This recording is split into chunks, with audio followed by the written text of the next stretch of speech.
Bonjour à tous et à toutes. Alors, on va commencer par l'exercice 1. Donc, je vais vous donner les lancers.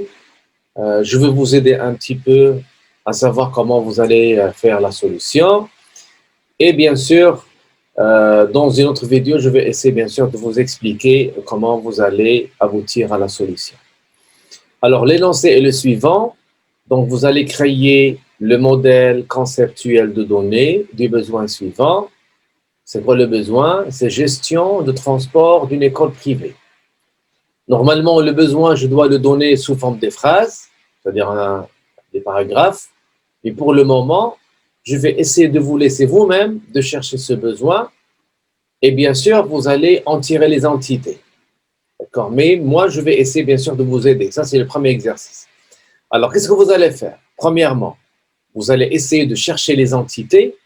Vous allez me dire, alors vous allez essayer de prendre un bout de papier, un stylo, et vous allez dire, que veut dire gestion de transport d'une école? Alors je sais bien que parmi vous, il y en a ceux qui ont pris le transport lorsque vous étiez petit, vous étiez dans une école, c'est-à-dire vous connaissez le besoin. Alors vous allez essayer d'écrire un paragraphe, d'accord, un certain ensemble de phrases, et vous allez bien sûr, à partir de ces du besoin que vous allez écrire, vous allez définir ce qu'on appelle les entités, ou bien les objets, ou bien les noms. D'accord? Donc, premièrement, vous allez chercher les entités. Deuxièmement, vous allez définir les propriétés de chaque entité. D'accord? Vous allez définir les propriétés de chaque entité. Et bien sûr, vous allez, je pense que c'est comme ça, les propriétés de chaque entité. D'accord? Les propriétés, on n'a pas de problème. Il n'y a pas un grand problème. Donc, parmi les propriétés que vous devriez normalement faire, si on va voir l'étudiant, vous allez ajouter le ID étudiant, le nom, ainsi de suite. Donc, ce que je dois voir, au minimum, un ID et quelques propriétés. Troisièmement, vous allez établir les relations entre les entités, si bien sûr elles existent. D'accord? Alors, ce n'est pas forcément que deux entités peuvent avoir une relation. Alors, le modèle conceptuel, il va contenir non pas deux entités et une relation, mais ils peuvent contenir plusieurs entités et plusieurs relations. Alors, je vous aide.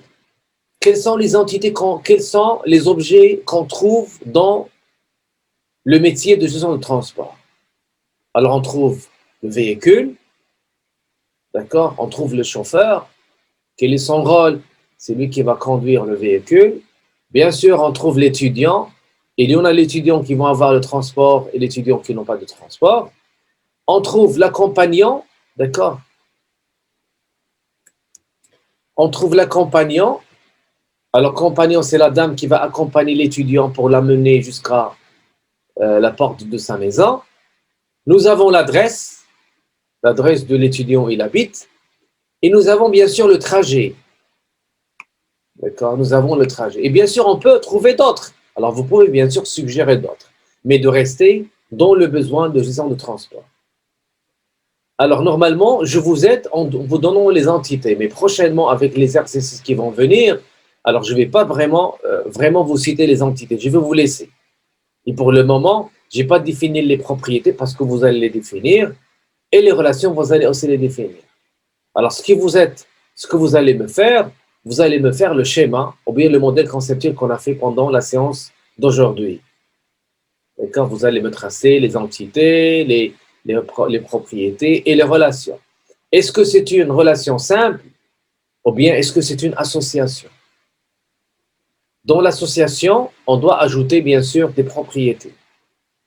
D'accord? Donc, je vous laisse à faire ça.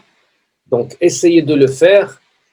Et bien sûr, essayez de m'envoyer dans l'email que je vous ai donné, tali.s4, je pense, .s4eco@gmail.com, essayez de m'envoyer le schéma. Vous pouvez faire le schéma sur PowerPoint, très facile.